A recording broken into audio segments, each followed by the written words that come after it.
Hello, I'm Pamela Bowser, and welcome to the last News 6 for the 1976-1977 school year. This week's program was put together by the students of Milton Elementary School in Milton Center, Ohio.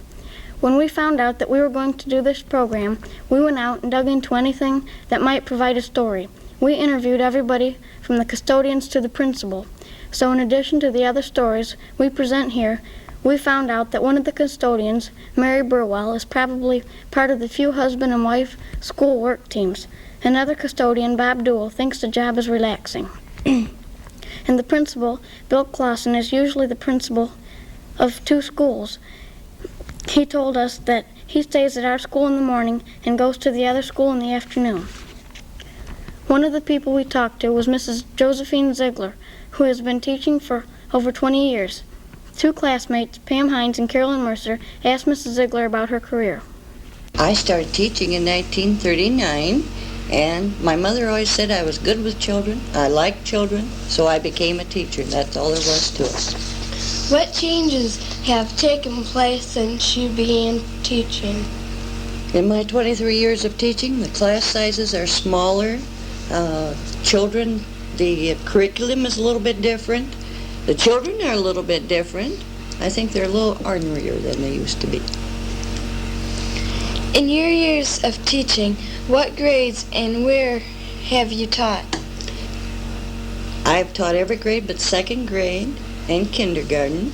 I have taught in Wayne, Grand Rapids, Weston, Liberty Building, and Milton. What has been your most enjoyable experience in teaching?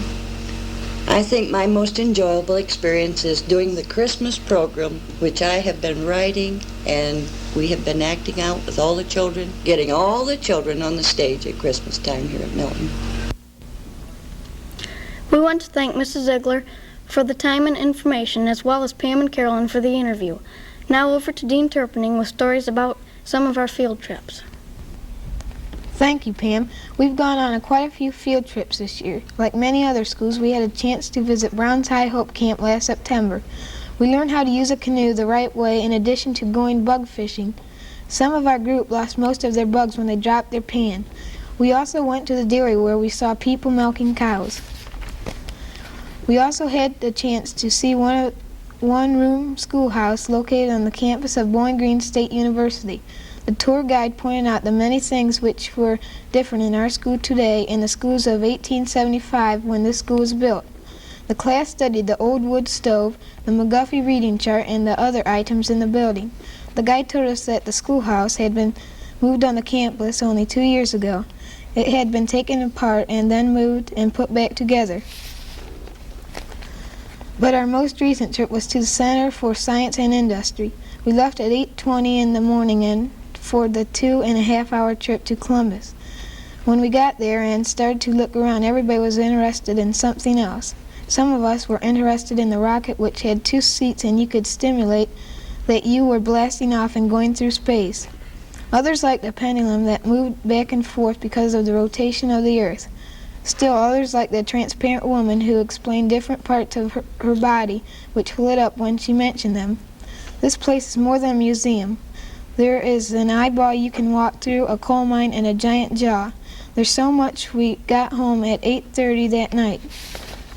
And now for more news of the community around Milton Center, here's Bruce McGlone.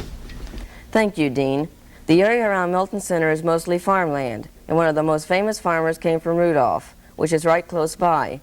In an exclusive phone interview with students of our school, Bob Evans of Down on the Farm fame told us that he lived in Rudolph until he was 5.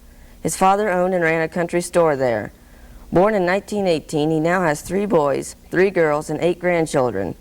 He lives in Rio Grande, Ohio, about 3 miles from the Ohio River. His farm there has about 28,000 acres and 600 cattle and between 35 to 40 horses. We want to thank Mr. Evans for the time it took for the interview. Someone else who lives on a farm is Scott Apple, a member of our class. He and his father, David Apple, raises buffalo. They've bought some from a man in Indiana and some from people in South Dakota. But there are problems with raising buffalo. This past winter, when the snow was so high, the buffalo walked on the packed snow and ambled through around the farm. Dean Turpning and Aaron Harris talked to Scott and his dad and asked what got them interested in buffalo. 6 years ago we went to Alaska and Dad seen them and he liked them.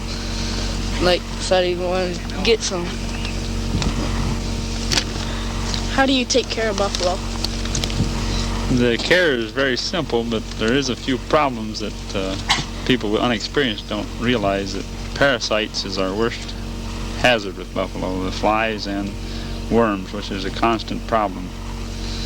As far as care and feed, pasture during the summer, during the winter we fed them on corn stalks and a light amount of grain. What are you planning to do with them in the future?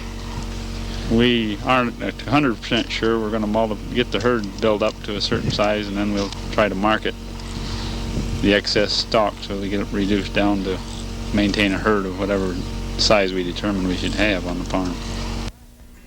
We want to thank the Apples for their information. Now, with more stories from around Milton Center, here's Melissa Drain. Thank you, Bruce. Just down the road from one member of our class, there is a farmhouse, a barn, and a tank. Fred Judson is storing the tank for the Mobile Military Museum, which has it on loan from the United States Armory.